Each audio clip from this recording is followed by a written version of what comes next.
Assalamualaikum warahmatullahi wabarakatuh. Alhamdulillahi wahda wassalatu wassalamu ala rasulillah Muhammad ibn Abdullah wa ala alihi wa ashabihi wa atba'ihi wa ahli baitihi ajma'in. Amma ba'd, faqad qala Allah ta'ala fi mahkamit tanzil. A'udzu billahi minash shaitanir rajim. Bismillahir rahmanir rahim. Wa atimmul hajja wal umrata lillah. وقال أيضا وتزودوا فإن خير الزاد التقوى واتقوني يا أولي الألباب. وقال رسول الله صلى الله عليه وسلم من حج لله فلم يرفث ولم يفسق رجع كيوم ولدته أمه. وقال أيضا الحج المبرور ليس له جزاء إلا الجنة. சதக ரசூலுல்லாஹி ஸல்லல்லாஹு அலைஹி வஸல்லம். பேரன்புமிக்க சகோதரிகளே, அன்புக்குரிய இஸ்லாமியர்களே, முழு உலகத்திலும் வாழக்கூடிய முஸ்லீம்கள், அதாவது மிகவும் முக்கியமான ஒரு இபாதத்துக்காக வேண்டி தன்னை தயார் செய்து அந்த இபாதத்தை நிறைவேற்றுவதற்காக வேண்டி மக்கமா நகரை சென்றடைந்து சிலர்கள் சென்றடைவதற்காக வேண்டி காத்து கொண்டிருக்கின்றார்கள். முழு உலகிலும் வாழக்கூடிய, அதாவது 200 லட்சத்துக்கும் அதிகமான முஸ்லீம்களில் சொற்பத்தொகையினர், அதாவது இந்த காபத்துல்லாவை நாடிச் செல்வதற்காக காத்து கொண்டிருக்கின்றார்கள். பல லட்சக்கணக்கான ரூபாய்களை செலவழித்து பல பெறுமதியான சொத்து சுகங்களை விற்று அந்த கடமையை நிறைவேற்ற வேண்டும் என்ற ஆவலோடு அந்த கடமையை எதிர்பார்த்து கொண்டிருக்கின்றார்கள். இந்த பிரயாணம் இருக்கின்றதே, உலகில் இருக்கக்கூடிய பிரயாணங்களில் மிகவும் வித்தியாசமான, மிகவும் விசித்திரமான, மறுமை சிந்தனை நிறைந்த ஒரு பயணமாக இருந்து கொண்டிருக்கின்றது. ஏனைய பயணங்களோடு ஒப்பிடும் பொழுதோ இந்த ஹஜ்ஜுடைய கடமை, இந்த ஹஜ்ஜுடைய பயணம் ஒரு வித்தியாசமான, விசித்திரமான, மறுமை நிறைந்த ஒரு காட்சியான ஒரு பயணமாக இந்த ஹஜ்ஜுடைய பயணம் இருந்து கொண்டிருக்கின்றது. இந்த காபத்துல்லாவை, இந்த கடமை, அதாவது இந்த ஹஜ்ஜுடைய கடமை யார் நிறைவேற்ற வேண்டும்? அல்லாஹு தாலா அல் குர்ஆனில் சொல்லும் பொழுதோ வலில்லாஹி அலன்னாஸி ஹிஜ்ஜுல் பைத் மனிஸ்ததா இலைஹி சபீலா. யாருக்கெல்லாம் அந்த காபத்துல்லாவை நாடிச் செல்வதற்கு வசதி இருக்கின்றதோ, முதலாவது பணம் இருக்க வேண்டும் அந்த காபத்துல்லாவை நாடிச் செல்வதற்காக. அதே போன்று யாருக்கெல்லாம் உடலில் சக்தி இருக்கின்றதோ, இந்த 2 நிபந்தனைகளும் உள்ளவர்கள் கட்டாயம் அந்த காபத்துல்லாவை நாடிச் சென்று அந்த ஹஜ்ஜுடைய கடமை நிறைவேற்ற வேண்டும் என்று அல்லாஹு தாலா அல் குர்ஆனில் சொல்லி காட்டுகின்றான். அன்புக்குரிய சகோதரிகளே, யாராக இருந்தாலும், அரபியாக இருந்தாலும், அஜமியாக இருந்தாலும், கருப்பராக இருந்தாலும், வெள்ளையராக இருந்தாலும், ஏழையாக இருந்தாலும், பணக்காரனாக இருந்தாலும், ஆணாக இருந்தாலும், பெண்ணாக இருந்தாலும், சிறுவர்களாக இருந்தாலும், பெரியவர்களாக இருந்தாலும், எல்லோரும் ஒரே ஆடை, எல்லோருமே ஒரே ஆடை, இஹ்ராம் என்று சொல்லக்கூடிய அந்த வெள்ளை ஆடையை உடுத்தி கொண்டுதான் அந்த காபத்துல்லாவுடைய அந்த ஹஜ்ஜுடைய கடமையை நிறைவேற்றுவார்கள். அவர்கள் அனைவர்களும் சொல்லக்கூடிய ஒரு வார்த்தை என்ன? அரபியாக இருந்தாலும், அரபி தெரிந்தவர்களாக இருந்தாலும், அரபு தெரியாதவர்களாக இருந்தாலும் சொல்லக்கூடிய மிகவும் உயர்ந்த வார்த்தை என்ன தெரியுமா?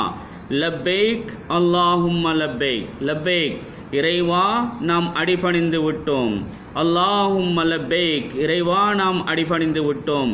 லா ஷரீக லக லப்பைக், இறைவா உன்னை தவிர வணக்கத்துக்குரியவன் வேறு யாருமே இல்லை என்று சொல்லக்கூடிய அந்த நாமத்தை தான் அந்த மக்கள், அந்த ஹஜ்ஜாஜிகள் அனைவர்களும் அந்த இடத்திலே பாவிக்கின்றார்கள். கண்குளிர்ச்சியான ஒரு பயணம் அல்ல அன்புக்குரியவர்களே, சுவனத்துக்கான ஒரு பயணம்தான் இந்த ஹஜ்ஜுடைய கடமையாக, ஹஜ்ஜுடைய பயணம் இருந்து கொண்டிருக்கின்றது. அதாவது ஹஜ்ஜிக்கு செல்லக்கூடியவர்களுடைய நியத் தூய்மையானதாக இருக்க வேண்டும். யாரெல்லாம் நாட்டிலிருந்து ஹஜ்ஜிக்கு செல்வதற்கு தயாராகின்றார்களோ அவர்களுடைய நியத் தூய்மையாக இருக்க வேண்டும். எப்படியான நியத்? நான் ஹஜ்ஜி செய்ய போகின்றேன், என்னிடத்தில் பணம் இருக்கின்றது, அல்லாஹ் சொத்து செல்வத்தை தந்திருக்கின்றான், நான் அல்லாஹுக்காக வேண்டி அந்த ஹஜ்ஜுடைய கடமையை நிறைவேற்றுகின்றேன் என்று நியத்து, அதாவது தூய்மையான இஸ்திக்லாஸான நியத்துக்களை ஒவ்வொரு ஹாஜிமாரும் செய்து கொள்ள வேண்டும். அதே போன்று தன்னிடத்தில் தக்குவாவை உருவாக்கி கொள்ள வேண்டும். அல்லாஹ் என்ன சொல்லுகின்றான்? வதஸவ்வது ஃபஇன்ன கைரஸாதி தக்குவா. நீங்கள் அதிகமான கட்டிச்சாதனங்களை எடுத்து செல்லுங்கள். அந்த கட்டிச்சாதனங்களில் சிறந்தது தக்குவாவுடைய கட்டிச்சாதனம் என்று அல்லாஹு தாலா அல் குர்ஆனில் சொல்லி காட்டுகின்றான். எனவே தக்குவாவை நாங்கள் எடுத்துக்கொண்டு செல்ல வேண்டும். ஹஜ்ஜுக்கு செல்லக்கூடியவர்கள், ஹஜ்ஜாஜிகள், ஆண்களாக இருந்தாலும் பெண்களாக இருந்தாலும் நாங்கள் போகும் பொழுதோ நாங்கள் தக்குவாவை எடுத்துக்கொண்டு செல்ல வேண்டும். இன்ஷா அல்லாஹ் ஹஜ்ஜை முடித்து மௌத்தில்லாமல் ஹயாத்தோடு இருந்தால் வரும்பொழுது, நாட்டுக்கு திரும்பி வரும்பொழுது தக்குவா நிறைந்த உள்ளத்தை நாங்கள் கொண்டு வர வேண்டும். தக்குவா நிறைந்த ஒரு உடலை நாங்கள் கொண்டு வரக்கூடியவர்களாக இருக்க வேண்டும். ஹஜ்ரத் நபி ஸல்லல்லாஹு அலைஹி வஸல்லம் அவர்கள் சொன்னார்கள், அல் ஹுஜ்ஜாஜ் வல் உம்மார் வஃப்துல்லா.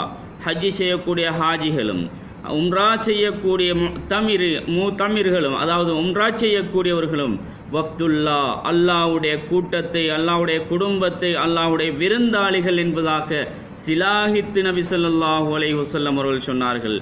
அந்த ஹஜ்ஜி செய்யக்கூடிய ஹாஜிமார் இருக்கின்றார்களே, அதே போன்று உம்ரா செய்யக்கூடியவர்கள் இருக்கின்றார்களே, துயூஃபுர் ரஹ்மான், அல்லாஹ்வுடைய விருந்தாளிகள் என்று பல ஹதீஸ்களில் நபி ஸல்லல்லாஹு அலைஹி வஸல்லம் அவர்கள் அவருடைய சிறப்பை பற்றி சிலாகித்து பேசி காட்டியிருக்கின்றார்கள். இந்த ஹஜ்ஜி செய்யக்கூடியவர்களுக்கு கிடைக்கக்கூடிய கூலி என்ன?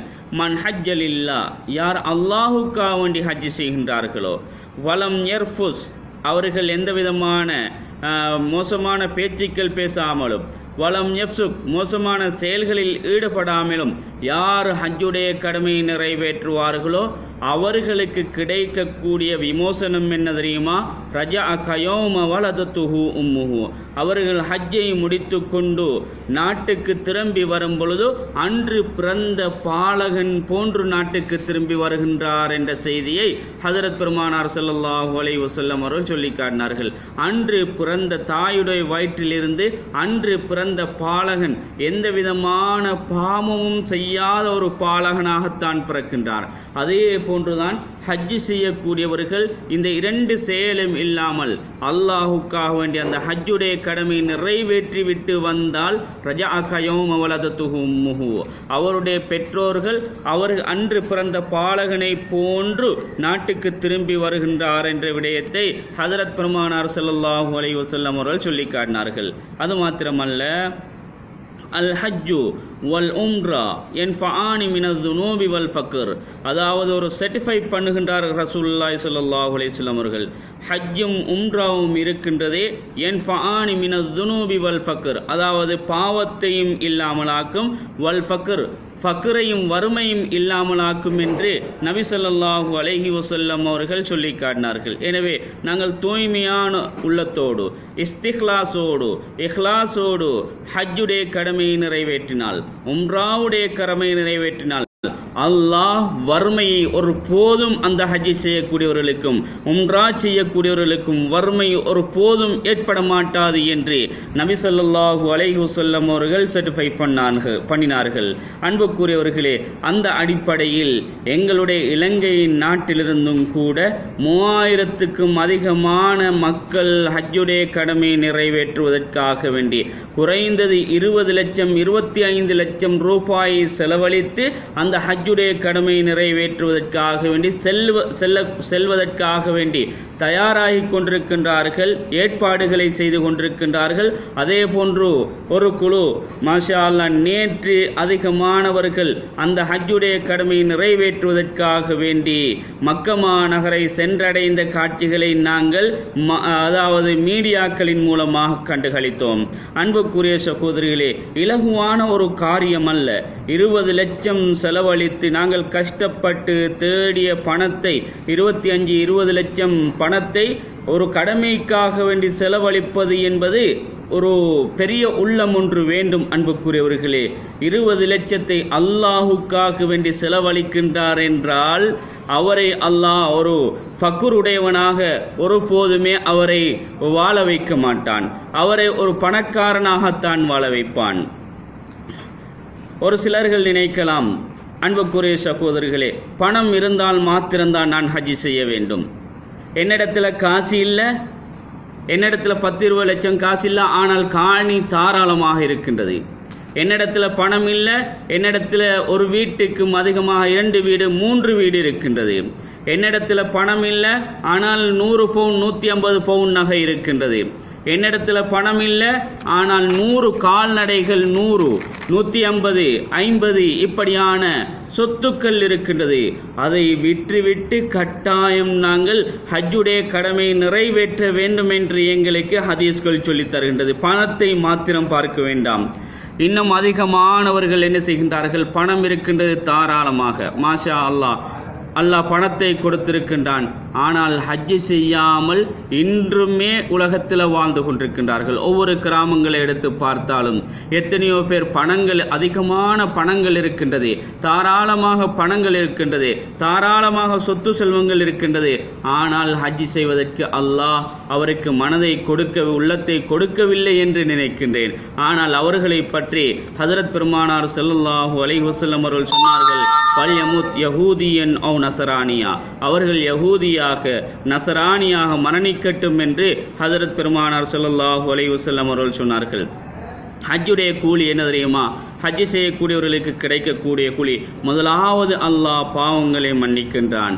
இரண்டாவது அல்லாஹ் அந்த ஹஜ்ஜி செய்யக்கூடிய ஹாஜிமாருக்கும் அந்த உம்ரா செய்யக்கூடியவர்களுக்கும் சுவனத்தை கொடுக்கின்றான் என்பதாக ரசூலுல்லாஹி ஸல்லல்லாஹு அலைஹி வஸல்லம் அவர்கள் சொன்னார்கள். அதே போல ஃபக்ர் என்று சொல்லக்கூடிய வறுமை அவர்களுக்கு ஏற்படவே மாட்டாது என்ற விடயத்தையும் ஹஜ்ரத் பெருமானார் ஸல்லல்லாஹு அலைஹி வஸல்லம் அவர்கள் சொல்லி காட்டினார்கள். எனவே அன்புக்குரிய சகோதரர்களே, வீடு, காணி, பணம், நகை, உலக ஆசை ஒன்றுமே இந்த ஹஜ்ஜி செய்யக்கூடியவர்களுக்கும் உம்ரா செய்யக்கூடியவர்களுக்கும் இருக்கக்கூடாது. நவீன காலத்தில் என்னிடத்தில் பணம் இருக்கின்றது, நான் உம்ராவுக்கு போகின்றேன். அன்புக்குரிய சகோதரிகளே, உம்ரா செய்து விட்டு வருகின்றார், ஹஜ்ஜி செய்து விட்டு வருகின்றார், ஆனால் நேரத்துக்கு தொழுகை கிடையாது.